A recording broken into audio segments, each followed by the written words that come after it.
President Bongbong Marcos vows accountability and promised that an independent commission will investigate the anomalies in flood control projects. Here's the report. In a podcast interview, President Bongbong Marcos turned emotional as he spoke about corruption and multi-billion peso flood control projects. I'm not disheartened, I'm not disappointed. I get very, very angry. How can you do this to people that have worked every day of their lives? Walang ginawa ito kundi magtrabaho. Nagsakripisyo ng mahirap for very little. Just to be able to send money home, just to be able to feed their family, send their children to school. That's all they want in life. Kukunin nyo pa sa kanila yon para bumili ng Rolls Royce.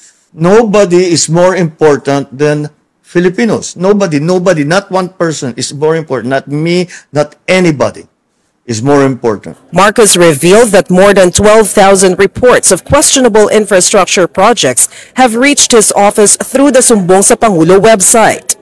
He said the complaints covered not only flood control, but also road widening and paving projects. We started talking about only flood control. Pero siyempre, nagkaroon ng tao ng line of communication sa akin na para makapagreklamo sila, ginagamit talaga nila. That has been very effective. The president slammed those who enriched themselves at the expense of ordinary Filipinos. Marcos assured the public that the independent commission will be empowered to investigate anyone, regardless of political ties. They have subpoena powers to investigate anything and anyone. Otherwise, then what they will have, they sasabihin, may sacred cow na naman, o may pinoproteksyonan dahil kasama sa politika, whatever.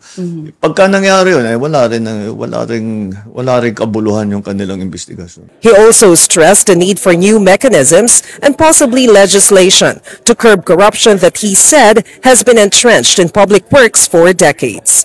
For News 5, Maricel Halili, We Are One News.